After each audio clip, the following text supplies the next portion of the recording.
जांभूळ घातलं गळ्यात, रुद्राक्षाच्या माळा, भस्म लावलं, असे 2-4 पोरं घेतले सोबत आणि गेला त्या गावात, बसला मंदिरात जाऊन. आता ते पूर्वीप्रमाणे ते ठरलेलंच असायचं. कोणी एखादा पंडित आला की तो पंडितजी लगेच वादविवाद करण्यासाठी यायचा. ते पंडितजी आले, ते पंडितजी आल्यानंतर हा उठला नाही. मग असे जवळ मंदिरात आलेले पाहून तो लोक असं झोपला लेरला असा. नमस्कार तर केला ना, उलट लाजकाच मग त्या गावातल्या पंडितांनाच नमस्कार केला. नमस्कार, चमत्कार, ठमस्कार, कारण नमस्काराची पद्धतच ही होती ना.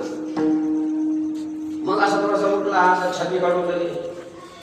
नमस्कार, चमत्कार, ठमस्कार, धमस्कार.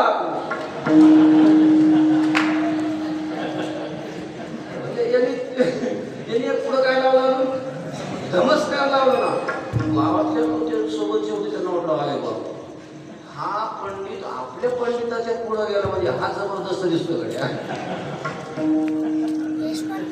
हा जबरदस्त दिसतो. कुठं झालं नाही काय सांगितलं, काशीवर आलो, आमका आलं, तसं झालं, काय शिकले, सगळं शिकलो. शास्त्रचर्चा करणं त्याच्यासाठी आलो म्हणजे तुमचं नाव ऐकून बसा शास्त्रचर्चा. काही विचारायचं तुम्हाला विचारायचं असेल तर विचारा, कुठल्याही प्रश्नाचं उत्तर द्यायला तयार आहे. आता ह्याला दुसरं काही येतच नव्हतं, तेवढाच प्रश्न काय सांगा म्हणे. खक्का खय्या मैया काय? खक्का खय्या मैया काय असं सांगितलं. कोणत्या गुरुचा चल आहे तू? तुला एवढी अक्कल नाही? पहिलाच प्रश्न खक्का खय्या मैया विचारतो तू? एवढ्या लवकर खक्का खय्या मैया विचारत असतात? अरे अगोदर ज्योते ज्योतया,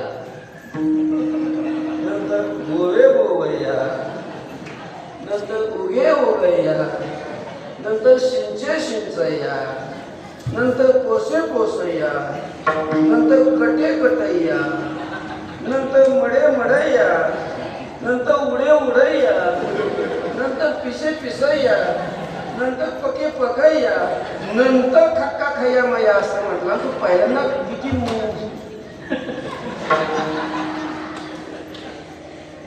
सोबतचे होते तेव्हा बापरे. आणि सगळ्या पंडिताला यांनी हाच प्रश्न विचारून हरवलं. आणि याला हा प्रश्न कधीच विचारतात तेच माहिती कशाचा पंडित पण याला हाना. लोकांना काय लोकांना पाया पडायला उशीर नसतो, पायात नाही